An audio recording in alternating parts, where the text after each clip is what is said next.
Lo pernah lihat orang sukses yang kayaknya effortless? Kayak dia cuma iseng, terus boom, tiba-tiba udah jadi top. Kita lihatnya, dia hoki aja, atau kebetulan dia lagi di tempat yang tepat. Stop! Itu bukan kebetulan. Itu adalah strategi. Coba bayangin ini. Lo kerja keras 100 jam seminggu. Tapi di depan semua orang, lo cuma bilang, ini cuma iseng-iseng berhadiah. Kenapa harus capek-capek berakting seperti itu? Kenapa kita harus menyembunyikan keringat dan air mata di balik topeng keberuntungan? Malam ini, kita akan bongkar rahasia kotor para mastermind sejati. Kita akan masuk ke dalam pikiran seorang filsuf paling kontroversial sepanjang sejarah, Niccolò Machiavelli, dan menggunakan ajarannya untuk menjawab pertanyaan krusial, kenapa kesuksesan lo harus terlihat seperti kecelakaan?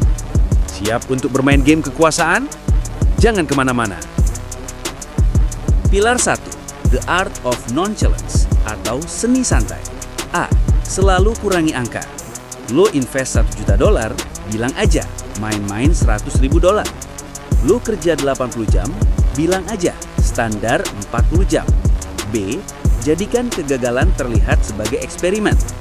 Jangan bilang, aku rugi besar. Tapi, aku dapat data menarik dari testing yang gagal ini. Ini membuat orang melihat lo bukan sebagai pejuang yang berdarah-darah, tapi sebagai arsitek yang selalu tenang. Pilar 2. Cultivating the accidental genius persona. Lo harus terlihat skillful secara genetik. Bagaimana caranya? A. The hidden training. Latihan di balik layar tanpa update harian. Ketika lo muncul, skill lo sudah level dewa. Orang akan bertanya, kapan dia belajar ini? Seolah-olah lo dapat wahyu. B. The quick win. Di awal, tunjukkan kemenangan yang effortless.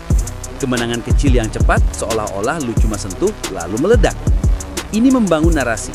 Dia memang ditakdirkan untuk sukses. Pilar 3. The strategy of the underdog. Jangan pernah terlihat seperti frontrunner atau the main competitor. Kalau lo terlihat terlalu kuat, semua orang akan menebak lo. Lebih baik terlihat seperti ancaman kecil yang tidak terduga. Misalnya dalam rapat, biarkan orang lain berdebat sengit. Lo diam, mendengarkan, lalu di menit terakhir, lo lempar ide sederhana yang mengubah permainan. Mereka akan bilang, wah, hoki banget idenya, pas. Padahal, lo udah merencanakan intervensi itu dari awal. Apa itu kesuksesan yang terlihat seperti kecelakaan? Ini bukan tentang malas, ini tentang persepsi. Kita sebut ini strategi Fortuna dan Virtu versi modern. Machiavelli dalam bukunya The Prince bicara soal virtu, kemampuan, ketangkasan, perencanaan, dan fortuna, nasib, keberuntungan. Seorang pemimpin bijak memaksimalkan virtu, tapi memastikan orang melihatnya sebagai fortuna. Tujuannya, meminimalkan ancaman dan kecemburuan. Kenapa harus gaya Machiavelli? Machiavelli mengajarkan, politik dan bisnis dan karir adalah medan perang. Musuh terbesar kesuksesan bukan kegagalan, tapi iri hati, envy. Kalau kesuksesan lo terlihat hasil dari kerja keras gila-gilaan, orang akan berpikir, oh kalau aku kerja keras juga, aku bisa menyusul. Ini memotivasi kompetisi. Tapi kalau kesuksesan lo terlihat seperti keajaiban, orang akan berpikir, itu takdir. Aku nggak mungkin bisa begitu. Ini melumpuhkan kompetisi. Studi kasus sederhana. Bayangkan dua entrepreneur. Si A selalu posting story dia bangun jam 4 pagi, begadang, kopi tumpah.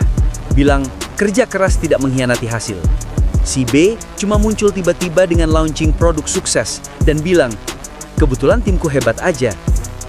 Kita lebih mudah membenci si A dan lebih mudah menerima kesuksesan si B karena kita merasa kita nggak diwajibkan untuk segila dia.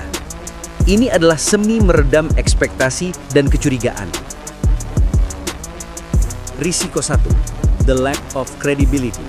Bahayanya jika terlalu sering bilang hoki atau kebetulan, orang akan mulai meragukan virtual lo saat lo benar-benar butuh kepercayaan. Saat terjadi krisis, mereka akan berpikir, dia cuma beruntung, nggak tahu cara mengatasi ini. Keseimbangan itu kunci. Lo perlu sesekali menunjukkan kerja keras hanya kepada aliansi terdekat lo. Risiko 2, the isolation trap. Menjaga rahasia strategi membuat lo terlihat misterius, tapi juga sendirian. Machiavelli sendiri tahu seorang pemimpin butuh loyalitas, bukan cuma rasa takut. Kalau semua kesuksesan lo dibilang kebetulan, tim lo tidak akan merasa punya ownership. Mereka tidak merasakan perjuangan bersama. Solusinya, beritahu tim inti bagaimana kalian merencanakannya. Tapi di luar, ceritanya tetap mukjizat. Garis batas etika. Ini bukan tentang bohong, tapi tentang framing. Lo tidak boleh memalsukan data. Lo tidak boleh menipu investor. Ini hanya tentang mengendalikan narasi yang keluar dari mulut lo. Kontrol cerita yang didengar publik. Intinya, biarkan orang meremehkan usaha lo, jangan pernah biarkan mereka meremehkan hasil lo. 3 langkah praktis untuk memulai. Pertama, matikan update harian. Berhenti posting story tentang betapa sibuknya lo. Anggap media sosial lo sebagai galeri hasil, bukan buku harian proses. Kedua, siapkan kalimat kecelakaan. Punya 1 atau 2 kalimat standar sangat dipuji. Contoh, timingnya pas aja. Atau, aku dibantu banyak orang hebat di belakang layar. Alihkan pujian dari effort ke external factor. Ketiga, buat legasi yang tidak bisa ditiru. Lakukan sesuatu yang begitu unik atau besar sehingga upaya peniruan akan terlihat konyol. Ini menguatkan ilusi bahwa kesuksesan lo adalah anomali, bukan blueprint. Refleksi akhir. Ingatlah, musuh dari semua orang sukses adalah orang-orang yang merasa kesuksesan itu berhak mereka dapatkan. Dengan membuat kesuksesan lo terlihat seperti hadiah dari langit, lo menghilangkan hak orang lain untuk menuntut hal yang sama. Lo mengamankan posisi lo. Ini adalah permainan di mana apa yang terlihat jauh lebih penting daripada apa yang sebenarnya terjadi. Itu tadi bedah strategi alam Machiavelli kita. Sekarang lo tahu, kalau besok ada yang memuji lo, jangan bangga-bangga amat pamer effort lo. Cukup senyum, angkat bahu dan bilang, "Yah, kebetulan lagi hoki aja." Tapi ingat, hoki itu sudah lo rajut dengan perencanaan gila-gilaan di belakang layar. Terus, apa rencana besar lo selanjutnya? Apakah lo akan terus memamerkan perjuangan lo? Atau lo akan mulai membuat kesuksesan lo terlihat seperti kecelakaan paling beruntung di dunia? Pilihan ada di tangan lo.